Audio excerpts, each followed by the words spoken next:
आज के हमारे इस वीडियो का topic what is substation and types, मतलब कि सबस्टेशन क्या होता है और यह कितने प्रकार के होते हैं। दोस्तों आज का जो हमारा यह टॉपिक है ये हमारे इलेक्ट्रिकल के इंटरव्यू के नज़रिए से काफ़ी ज़्यादा इंपॉर्टेंट है, क्योंकि इंटरव्यू में आपसे कई बार सबस्टेशन क्या होता है इस प्रकार के सवाल पूछे जाते हैं और सबस्टेशन के साथ साथ आपसे और भी कई सारी बातें ट्रांसमिशन लाइन से जुड़ी हुई, फीडर से जुड़ी हुई, इन सबसे पूछी जाती है। तो आज के इस वीडियो के अंदर हम इसी टॉपिक को अच्छे से क्लियर कर लेंगे। तो वीडियो को स्टार्ट कर लेते हैं। दोस्तों वीडियो के स्टार्टिंग में हम एक गलती के ऊपर बात कर लेते हैं जो हम में से अधिकतर लोग करते हैं।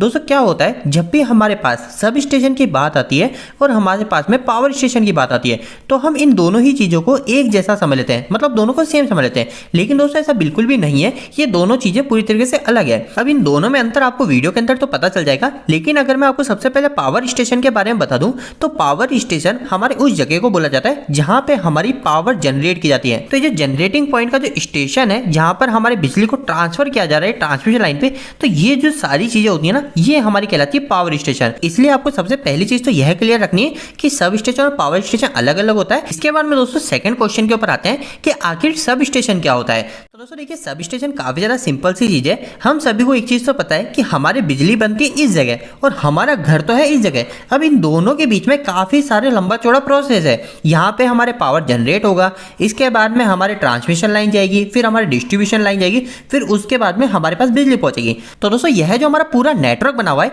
यह नेटवर्क किसके द्वारा कनेक्ट है, वही हमारा कहलाता है सब स्टेशन। तो आपको इस बात का ध्यान रखना है, सब स्टेशन कोई एक जगह नहीं होती, सब स्टेशन हमारे कई सारे टुकड़ों में बनी होती है। एक सब स्टेशन हमारा इधर बनेगा, एक इधर बन जाएगा, एक इधर बन जाएगा। लेकिन ये जो सब स्टेशन होंगे ना इनके नाम अलग अलग तरीके से देते हैं, वो अभी हम सब स्टेशन के टाइप्स के अंदर जान लेंगे। लेकिन उसके पहले हम सब स्टेशन की डेफिनेशन को जान लेते हैं, क्योंकि इंटरव्यू के अंदर आप इस तरीके से लाइन को नहीं बोल सकते। इंटरव्यू के अंदर आपको एक प्रॉपर आंसर देना पड़ेगा, तो उस समय आप क्या बोलेंगे। तो दोस्तों अब अगर आपसे कभी भी इंटरव्यू के अंदर सब स्टेशन की डेफिनेशन पूछा जाए या पूछा जाए सब स्टेशन क्या होता है, तो आप यह लाइन बोल सकते हो, sub station is a part of an electrical generation, transmission and distribution system. मतलब कि हमारा सब स्टेशन एक पार्ट है, मतलब कि एक भाग है। अब ये भाग किसका है, तो हमारा जो इलेक्ट्रिकल जनरेशन हो रही है, मतलब कि हमारे पावर प्लांट में जो जनरेशन हो रही है, हमारे ट्रांसमिशन लाइन है, उसके बाद में डिस्ट्रीब्यूशन सिस्टम है, इन सभी का एक भाग है हमारा सब स्टेशन। इसके बाद में इंटरव्यूअर आपसे अगला सवाल यह पूछ सकता है कि यह तो हमारी इसकी डेफिनेशन हो गई, लेकिन सब स्टेशन करता क्या है वो आप एक लाइन के अंदर बताओ। तो दोस्तों अगर सब स्टेशन का काम सिर्फ आपको एक लाइन के अंदर बताना हो तो आप यह लाइन बोलेंगे, substation transfer voltage from high to low और द रिवर्स। मतलब कि सब स्टेशन जो होता है, सब स्टेशन का मुख्य काम क्या होता है, वो होता है कि हमारा जो वोल्टेज लेवल है ना, हमारे हाई वोल्टेज को कम करना या फिर इसका रिवर्स का मतलब लो वोल्टेज को हाई वोल्टेज में डालना। तो यही हमारा सब स्टेशन का मुख्य काम होता है, वोल्टेज को ट्रांसफर करना। इसके साथ साथ दोस्तों आपको यह भी ध्यान रखना है कि सब स्टेशन सिर्फ एक यही काम नहीं करता, इसके अलावा भी हमारे सब स्टेशन के और कुछ काम होते हैं जो कि इस लाइन में आप बोल सकते हो परफॉर्म अदर इंपॉर्टेंट फंक्शन। इस पूरी लाइन का हिंदी में मतलब सिर्फ इतना सा है कि सब स्टेशन का मुख्य काम तो होता है वोल्टेज को ट्रांसफर करना, और साथ साथ सब स्टेशन हमारे और भी कई सारे इंपॉर्टेंट फंक्शन करता है। अब इंटरव्यूअर आपसे यह भी पूछ सकता है इसके अलावा सब स्टेशन का और क्या क्या काम होते हैं छोटे मोटे। तो दोस्तों इसके अलावा सब स्टेशन के और भी कई सारे काम होते हैं। अगर मैं आपको कुछ महत्वपूर्ण 2-3 पॉइंट बताऊं तो सबसे पहले होता है हमारे पावर को ट्रांसफर करना, जो कि हमको पता चल गया वोल्टेज को ट्रांसफर करना। तो पहला काम आप यह बोल सकते हो। सेकंड काम हो जाता है दोस्तों हमारा मीटरिंग का काम। तो दोस्तों मीटरिंग क्या होती है, तो ये भी काफी ज्यादा इंपॉर्टेंट है। ये है हमारे जो ट्रांसमिशन लाइन में जो भी लॉस हो रहा है उसको कैलकुलेट करने के लिए। अब जैसे कि आपको दिख रहा है ये हमारा एक सब स्टेशन है, ये हमारा एक सब स्टेशन है, इसके बीच में हमारी ये पूरी ट्रांसमिशन लाइन है। इसके अलावा दोस्तों हमारा यहाँ पे भी एक पावर स्टेशन होता है, तो यहाँ पे भी हमारा मीटर होता है। तो यह जो पावर स्टेशन है यहाँ पर एक मीटर लगा होगा, एक सब स्टेशन यहाँ पे मीटर लगा होगा। तो इन दोनों की जो रीडिंग है उस रीडिंग को कैलकुलेट करके हमारे ट्रांसमिशन के लॉस को पता करता है। तो यह जो मीटरिंग का काम होता है यह काफी ज्यादा इंपॉर्टेंट है, इससे हमारे पावर लॉस पता चलता है। इसके साथ साथ हमारे यह भी पता चल जाता है कि कहीं पे हमारे इलेक्ट्रिसिटी की चोरी तो नहीं हो रही। तो ये हमारा मीटरिंग भी काफी ज्यादा इंपॉर्टेंट होता है, जो कि हमारे सभी स्टेशन में महत्वपूर्ण फंक्शन है। इसके बाद में दोस्तों सब स्टेशन का एक और मुख्य काम जो कि होता है वो होता है बैलेंसिंग। अब ये बैलेंसिंग क्या है, तो दोस्तों बैलेंसिंग भी काफी ज्यादा इंपॉर्टेंट है। इसको मैं आपको वापस से इसी ड्राइंग के अंदर समझाता हूँ। तो आपको दिख रहा है दोस्तों यहाँ पर एक सब स्टेशन है, ये सब स्टेशन के नाम क्या क्या है, टाइप क्या क्या है वो भी हम जानेंगे। इसके पहले आपको पता चल गया कि यहाँ पे हमारा एक सब स्टेशन है और इसके पास में हमारे यहाँ पे घर कनेक्ट है, यहाँ पे हमारी कंपनी कनेक्ट है जो कि इस सब स्टेशन से है। तो दोस्तों अब यहाँ पे क्या इंपॉर्टेंट चीज है, कभी कभी क्या होता है हमारा जो जनरेटिंग पॉइंट है, ये जनरेटिंग पॉइंट हमारा मान लीजिए फेल हो गया, तो इसके फेल होने के कारण हमारी जो जनरेशन है वो सिर्फ इस जनरेटिंग पॉइंट से हो रही है और हमारे इस जनरेटिंग पॉइंट से हो रही है। तो अब इस कारण से हमारा एक जनरेटिंग पॉइंट तो फेल हो गया ना, तो इसके कारण क्या होगा, हमारे पास इलेक्ट्रिसिटी जो है वो कम आ रही है। तो अब इलेक्ट्रिसिटी कम आ रही है तो इसके लिए हमको क्या करना पड़ेगा, या तो हमको इस कंपनी को चलाना पड़ेगा या फिर हमारे इस मकानों को चलाना पड़ेगा।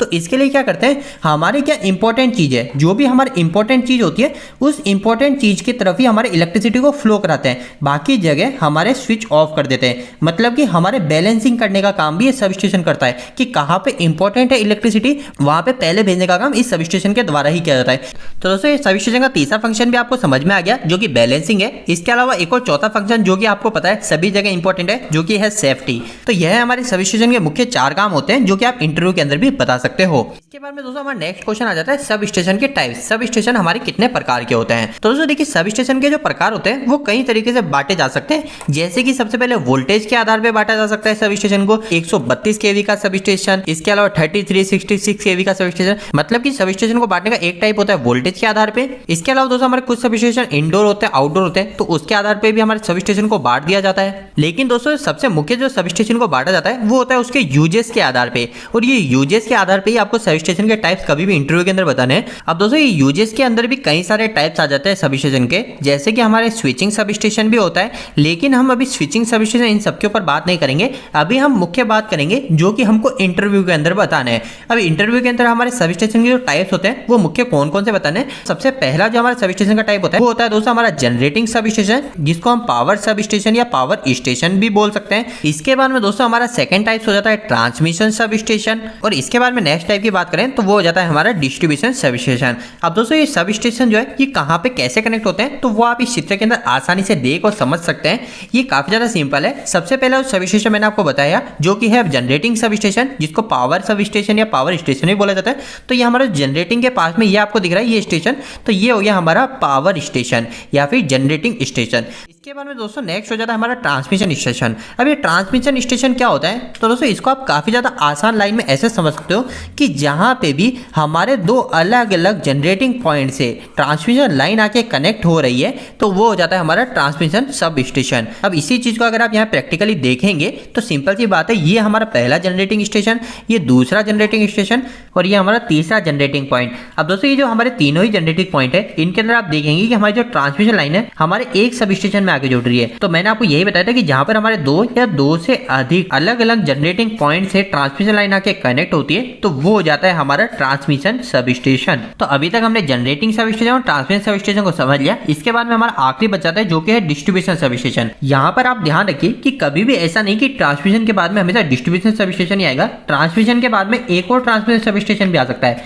और अगर हम बात करें डिस्ट्रीब्यूशन सब स्टेशन किससे बोला जाता है तो दोस्तों डिस्ट्रीब्यूशन सब स्टेशन उससे बोला जाता है जिसके द्वारा हमारे डायरेक्ट कंज्यूमर मतलब कि कस्टमर को पावर सप्लाई भेजी जाती है। जैसे कि अगर आप देखेंगे कि ये जो स्टेशन है इस स्टेशन के द्वारा डायरेक्ट यहाँ पे घरों पे बिजली जा रही है, इसके साथ साथ यहाँ पे कंपनी में बिजली ट्रांसमिट हो रही है। मतलब कि इस स्टेशन पे हमारे डायरेक्ट लोड कनेक्ट है, तो इस स्टेशन को बोला जाता है हमारे डिस्ट्रीब्यूशन सब स्टेशन। इसके अलावा दोस्तों एक और क्वेश्चन जो कि काफी ज्यादा इंपॉर्टेंट जो इंटरव्यू में पूछा जा सकता है कि ट्रांसमिशन लाइन और फीडर क्या है, ये दोनों अलग अलग या सेम है। तो दोस्तों देखिए सिंपल सी बात है, ट्रांसमिशन लाइन और फीडर पूरी तरीके से अलग है। अब अलग कैसे है तो ट्रांसमिशन लाइन कौन सी होती है तो ये आपको दिख रही है जनरेटिंग पॉइंट से लाइन लिख ली है, ये हमारी ट्रांसमिशन लाइन है और यहाँ पे ट्रांसमिशन सब स्टेशन तक पहुंची ये भी हमारी ट्रांसमिशन लाइन है। इसके बाद में दोस्तों हमारा ये डिस्ट्रीब्यूशन सिस्टम है ना, इस डिस्ट्रीब्यूशन सिस्टम तक जितनी लाइनें आ रही है ये हमारी ट्रांसमिशन लाइन ही कहलाएगी। लेकिन अब अगर हम नेक्स्ट बात करें कि फीडर क्या कहलाता है तो दोस्तों हमारी फीडर या फिर फीडर लाइन उसे कहा जाता है जो कि डिस्ट्रीब्यूशन सब स्टेशन के आउटपुट से निकलती है। मतलब कि हमारे कंज्यूमर को इलेक्ट्रिसिटी जिस लाइन के द्वारा भेजी जाती है